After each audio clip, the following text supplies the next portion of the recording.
सो जाएगा और राजा रंग फकीर, कोई सिंहासन चढ़ चला, कोई बंधा जंजीर। आया है सो जाएगा राजा रंग फकीर। राजा हो, भिखारी हो, अमलात्मा हो, विमलात्मा हो, महात्मा हो, सबको एक न एक दिन जाना है। ये जानते सब हैं लेकिन मानता कोई नहीं। एक मैया थी, अपने बहू से परेशान हो गई तो बोली, अरे यमराज जी तो हमारे घर का रास्ता ही भूल गए। उधर से यमराज जी जा रहे थे, प्रकट हो गए। मैया बोली, आप कौन? बोली बोले हम यमराज हैं। अभी आप बोल रही थी ना कि घर का रास्ता भूल गए, बताइए। मैया बोली, हमारा कूड़ा फेंकना था। ये नहीं बोली जाना है। जब यमराज आ गए तो ये नहीं कहती कि ले चलिए, हमारा कूड़ा फेंक दीजिए। अब देखिए, 3 दिन का है प्रवचन, और जो श्रीमद् देवी भागवत होता है वो होता है 9 दिन का। तो प्रवचन में देवी कथा, सत्संग, प्रवचन को ही सत्संग कहते हैं। और सत्संग किसे कहते हैं? सत्य का संग, सत्य का संग। कथा सुन के जीवन में बदलाव आ जाए तो समझना कि हमारा कथा सुनना सार्थक हुआ। और कथा सुनने के बाद भी महाराज जैसे के तैसे हम रह जाएं तो कथा सुनना ना सुनने के बराबर। माँ की सुंदर महिमा का वर्णन करते हैं। एक बार नैमिषारण्य के भूमि में 88,000 शौनक आदि ऋषि बैठे थे। वहां पे सूत जी का आगमन होता है। तो सर्वप्रथम तो समझने की बात यह है, हम कोई भी कथा सुने, देवी भागवत, मार्कंडे पुराण, स्कंद पुराण, ब्रह्मवैवर्त पुराण इत्यादि, सत्यनारायण कथा, तो क्या सुनते हैं कि एकदा नैमिषारण्य। कोई भी कथा नैमिषारण्य से ही क्यों प्रारंभ होती है? अन्य जगह से भी तो प्रारंभ हो सकती थी, नैमिषारण्य से ही क्यों? तो पहले हम ये जाने कि नैमिषारण्य से हर कथा क्यों प्रारंभ हुई। एक बार सब महात्मा संत ब्रह्मा जी के पास जाते हैं, उनसे निवेदन करते हैं कि हे पितामह, हम लोग भजन करना चाहते हैं, हजारों वर्ष तक समाधि लगा करके चिंतन करना चाहते हैं। हमको कोई ऐसी जगह बताइए जहाँ पे हम भजन कर सकें, साधना कर सकें। ब्रह्मा जी एक चक्र बनाते हैं और कहते हैं, आप सभी ऋषिगण इसी चक्र के जो नेमी है, इस नेमी के पीछे पीछे जाइए, और ये जहां रुक जाएगा वहीं से आप लोग भजन करना, साधना करना प्रारंभ कर दीजिएगा।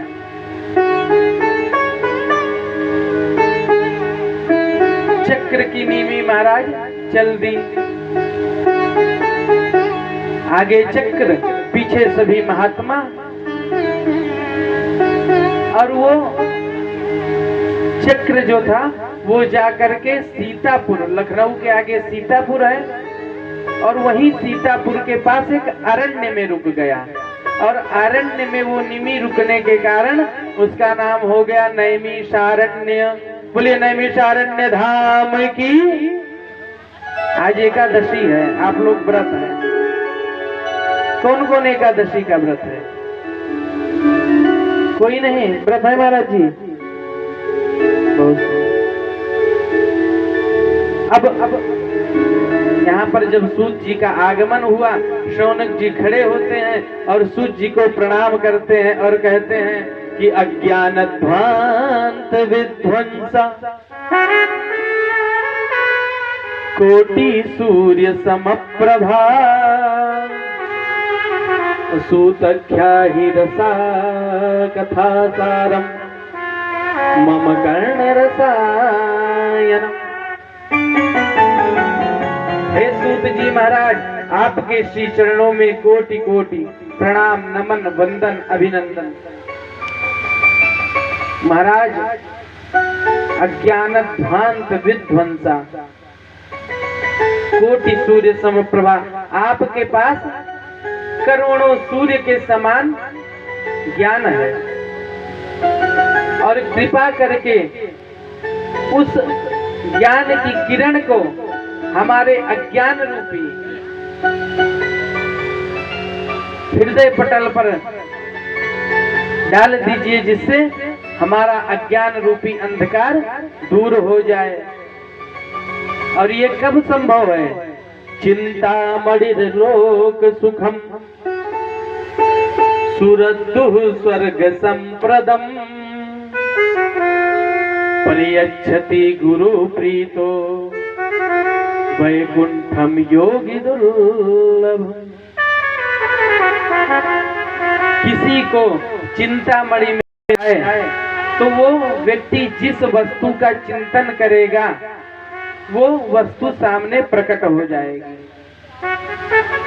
किसी को कल्प वृक्ष मिल जाए तो कल्प वृक्ष के नीचे बैठकर जिस चीज का आप चिंतन करिए, मनन करिए, वो आपके सामने प्रकट कर देगा। लेकिन आदि शक्ति जगत जननी जगदम्बा का दर्शन उनके कृपा का आभास कब होगा? परियच्छति गुरु प्रीतो वैकुंठम योगी दुर्लभम। जो बड़े बड़े योगियों को वैकुंठ भी दुर्लभ है, वो सूत जी महाराज आपके ऊपर गुरु की कृपा है। गुरु की ही कृपा से ये संभव है। महाराज, कलिकाल आ रहा है, कलयुग आ रहा है। कलयुग में लोगों का कल्याण किस प्रकार से हो? जो सर्वोपरि ग्रंथ हो, कृपा करके आप हमें वो सुनाइए। व्यास जी महाराज कहते हैं कि देवी भागवतम पुराणम, जो देवी भागवत है, मन से जो भी इसको श्रवण करता है, निसंदेह तत्क्षण मैया की कृपा उसके ऊपर होती है। महाराज, इस कथा को पहले किसने और क्यों श्रवण किया? देवी भागवत को सबसे पहले किसने सुना, क्यों सुना और उससे क्या हुआ? बताते हैं कि राजा सत्राजित थे। राजा सत्राजित सूर्य भगवान के परम मित्र थे और उनके शिष्य भी थे। तो सूर्य देव की आराधना किए, साधना किए। सूर्य भगवान प्रसन्न होकर के सत्राजित को एक मणि देते हैं। उस मणि का नाम है श्याम्यंतक मणि। श्याम्यंतक मणि जब पाते हैं सत्राजित, तो उसको धारण करके द्वारिका जाते हैं। जब द्वारिका जाते हैं तो वहां पर लोगों को लगा कि साक्षात सूर्य नारायण भगवान आ रहे हैं। तो जाकर के द्वारिकाधीश से कहते हैं कि आपसे मिलने के लिए सूर्य भगवान आ रहे हैं। द्वारिकाधीश भगवान कहते हैं, देखो भैया, ये कोई सूर्य देव नहीं है, इनको तो साम्यंतक मणि मिल गई है और उसी से इतना तेज है। ये तो सत्राजित है। सत्राजित जाता है, दिव्य मणि का पूजन करता है, मणि को घर में स्थापित करता है। तो द्वारिकाधीश भगवान सूचना भिजवाते हैं कि देखो, और वो मणि कैसी है, नित्य प्रति 8 भार सोना देने वाली, 8 भार सोना रोज देती है वो मणि। भगवान सूचना भिजवाते हैं कि देखो, सत्राजित से बोल दो कि ये मणि हमें दे दे, उससे जो भी सोना होगा उससे प्रजा की सेवा होगी। राजा ऐसा होना चाहिए महाराज, जो धन लेकर के प्रजा की सेवा करे, ना कि सब अपना डकार जाए। सत्राजित नहीं माना, बोला हम नहीं देंगे। कोई बात नहीं, कुछ दिन बीतता गया। उसका भाई प्रसेन मणि लेता है, मणि लेकर के धारण करके जंगल में जाता है। जंगल में उसे एक शेर देखता है, वो शेर मार कर वो मणि लेकर के भाग जाता है। कुछ दिन बीत गया, जब प्रसेन नहीं आया, इधर शेर से जामवंत जी शेर को मारकर मणि लेकर के गुफा में चले गए। उधर जब धीरे धीरे बात फैलने लगी कि हमारा भाई मणि लेकर के गया था, अभी तक नहीं आया, तो सत्राजित अपने पत्नी से कहता है कि देखो, किसी से कहना मत, लेकिन हो ना हो ये मणि जरूर द्वारिकाधीश छीन लिए होंगे। देवी जी बोली ठीक है, हम किसी से नहीं कहेंगे, लेकिन मैया की, हर माता की एक सहेली होती है। तो मैया क्या की, जाकर के अपने सहेली से बता दी। बोली बहन किसी को बताना नहीं। वो सहेली क्या की, वो किसी और को बता दी। बोली कि बहन बताना नहीं। वो मैया क्या की, वो किसी और को बता दी। बोली बहन बताना नहीं। क्या हुआ, करने करने चा पंच जना। धीरे धीरे कानों कान बात फैलते फैलते द्वारिकाधीश भगवान तक फैल गई। भगवान बोले ये तो भाई गलत है, हम मणि को जानते भी नहीं और हमारे ऊपर कलंक लगाया गया है। देखिए, जब हम चतुर्थी का चांद देख लेते हैं गलती से, तो वो देखने का फल होता है, हमारे ऊपर कलंक लगना निश्चित है।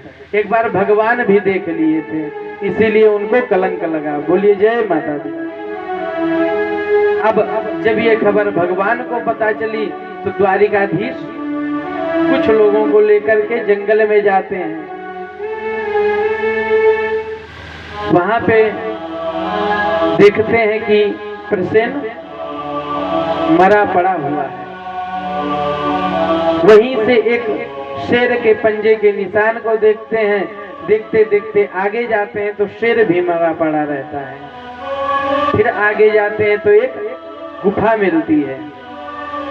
जितने लोग भगवान के साथ जाते हैं, भगवान सबको बाहर खड़ा कर देते हैं। भैया आप लोग यहीं पर रहो, मैं देखता हूं अंदर। जब तक मैं आ ना जाऊं तब तक आप लोग यहाँ से जाना मत। इधर भगवान जाते हैं। 12 दिन बीत गया, भगवान बाहर नहीं आए। सब नगरवासी लौट जाते हैं और ये सूचना जा करके वसुदेव जी को दे देते हैं।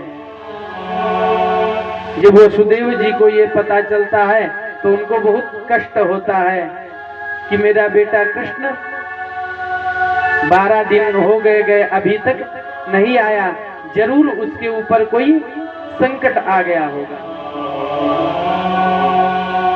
अब नारद जी को बुलाते हैं और नारद जी से सारी व्यथा कथा बताते हैं कि महाराज इसका क्या उपाय किया जाए जिससे मेरा पुत्र शीघ्रातिशीघ्र आ जाए। नारद जी कहते हैं कि देखिए महाराज, अंबा यज्ञ कीजिए। श्रीमद् देवी भागवत महापुराण की कथा को श्रवण करिए, अम्बा जी का माला जप करिए। 9 दिनों में निसंदेह आपका पुत्र आपके पास होगा। विधि विधान से वसुदेव जी ने आयोजन किया। नारद जी देवी कथा सुनाते हैं और कथा के प्रभाव से इधर क्या कुछ दिन बीत गया। गुफा में जब भगवान पहुंचे तो जामवंत जी की पुत्री जामवंती उस मणि को लेकर के खेल रही थी। जब उसने श्री कृष्ण को देखा तो वो रोने लगी और अपने पिताजी को बुलाने लगी। महाराज उधर से जामवंत जी आ गए। जामवंत जी से जब भगवान ने मणि मांगी तो जामवंत जी देने से इनकार कर दिए और युद्ध के लिए तैयार हो गए। भयंकर युद्ध शुरू हुआ। 26 दिन जामवंत जी और कृष्ण जी का युद्ध हुआ। जब 27वें दिन भगवान ने भयंकर मुष्टिका का प्रहार किया, जामवंत जी की नस नस ढीली हो गई तो तुरंत वो पहचान गए कि महाराज आप तो मेरे राघव सरकार हैं, बताइए क्या सेवा करें आपकी। भगवान कहे 26 दिन से तो सेवा कर रहे हो,